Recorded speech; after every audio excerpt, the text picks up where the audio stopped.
প্রথমের থেকে তো অনেক ভিড়ের মধ্যে তো এত কিছু বোঝা যায় না, আমিও বাচ্চা নিয়ে একটু অন্য মনস্ক ছিলাম, বুঝি না।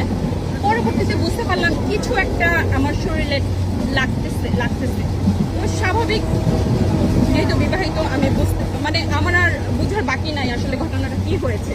হ্যাঁ, লোকটা সম্ভবত না, আমি তো একদম ড্যাম শিওর তার পেনিস দাঁড় করিয়ে সেটা দিয়ে নারীদের শরীরে টাচ করতেছে। যখন আমি একটু রেগে গিয়ে আমার বোনকে বললাম পাশের সামনে এসে দাঁড়ানো, পুলিশকে কল দিয়ে সে এই কাজ করছে। তখন আমার বোন কি করছে, আমি কি করছে এটা কি বলা যায়, কি করছে বুঝে নেয় বলে ওই লোকটা সে আমার সাথে এসে দাঁড়ায় সেম কাজ করতেছিল, পরে তাকে আমি হ্যাঁ উনি আমার সাথে সেম কাজ করেছে। মানে আমরা তিনজনই হচ্ছে ভিকটিম হয়েছি। দেন আমরা হচ্ছে গিয়ে রেলওয়ে পুলিশের কাছে আমরা শরণাপন্ন হয়েছি এবং ওনাকে তখনই আমি বলেছি ওনার আসলে শাস্তি পাওয়া উচিত, নাহলে নেক্সট টাইম সে এই কাজটা আরো করবে। এবং আমার সাথেও আরেকজন ভুক্তভোগী আছে, উনিও ওনার বক্তব্য চাইলে বলতে পারে।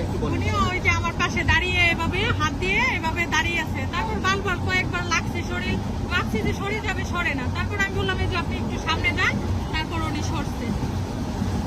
আইনের আওতায় নেওয়া উচিত আমি মনে করি, কারণ আমাদের সমাজে দেখা যায় ম্যাক্সিমাম আমরা চুপ থাকি বলে মেয়েরা লজ্জায় বা আমাদেরকে পাবলিক করা হবে বা আমরা সামাজিকভাবে হ্যাঁ প্রতিপন্ন হবো দেখে বা পরিবারের অনেক চাপ থেকে আমরা কি করে থাকি, এটা থেকে এড়িয়ে যাই। কিন্তু আমাদের সবাইকে এটাকে ভয়েসটা রাইজ করতে হবে।